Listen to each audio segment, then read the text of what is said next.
Well, folks, turns out nepotism is alive and well in the United States of America, maybe even more so than you might have thought. This stat is pretty stunning. Let's go ahead and put this up on the screen. Highlighted by Matt Iglesias here. This is from a report called The Intergenerational Transmission of Employers and the Earnings of Young Workers.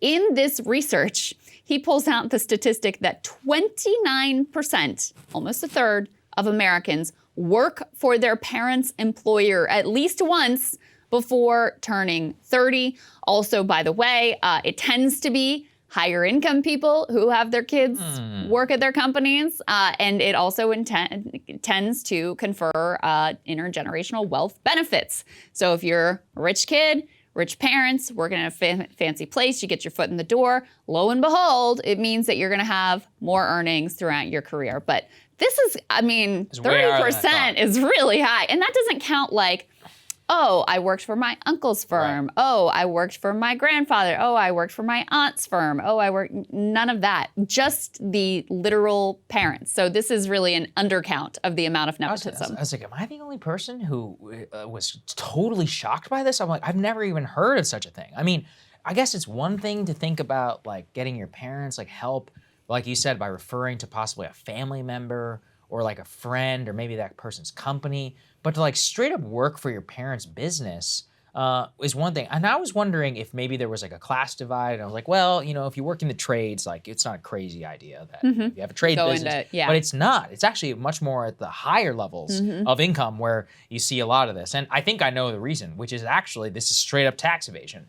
So one of the ways that ultra-rich people dodge inheritance taxes is they bring their children and adult children on as partners to their businesses and as employees, and they transfer and siphon wealth from their businesses into the hands of their kids so that they only have to pay income tax and they don't have to pay any future or inheritance or estate taxes. It's one of the reasons why a lot of kids will be technically on the payroll or they will issue stock to them as employees rather than whenever they die. Yeah. A very easy way to dodge inheritance and estate tax. I think that's part of it, but we're also not just talking about like family-owned businesses. We're talking about people bringing their kids into like, you know, they're employed by someone else, a law firm, a consultancy, whatever, and they're able to get their kids' foot in the door at that company.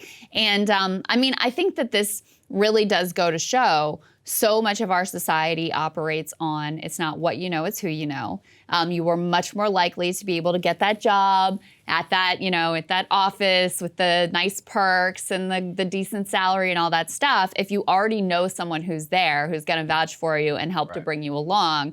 Apparently, oftentimes that person who helps bring you along is your parents. So, I mean, it really does shine a light on how much our class structure is sort of stuck in place, you know, how far off the American dream is for so many people, how much of a disadvantage you're at if you don't come from an already well-established, like at least upper middle class family that can help bring you into that world, help culturally bring you into that world. If you really are stuck sort of on the outside, even if you go to the right schools, even if you do everything that you're supposed to do, it's still gonna be so much harder for you to break in, and that has consequences for you throughout your entire career. So pretty stunning. Pretty stunning. Really crazy stuff. And I encourage you guys to read the study for your own. Definitely changed my view of America. I'm not sure about you. All right, we'll see you guys later. Hey guys, ready or not, 2024 is fully upon us now, and Saagar and I have been brainstorming ways that we can really up our game for this critical election. Yeah, we rely on our premium subs to expand our coverage, to add staff, to upgrade the studio. We just want to give you the best independent coverage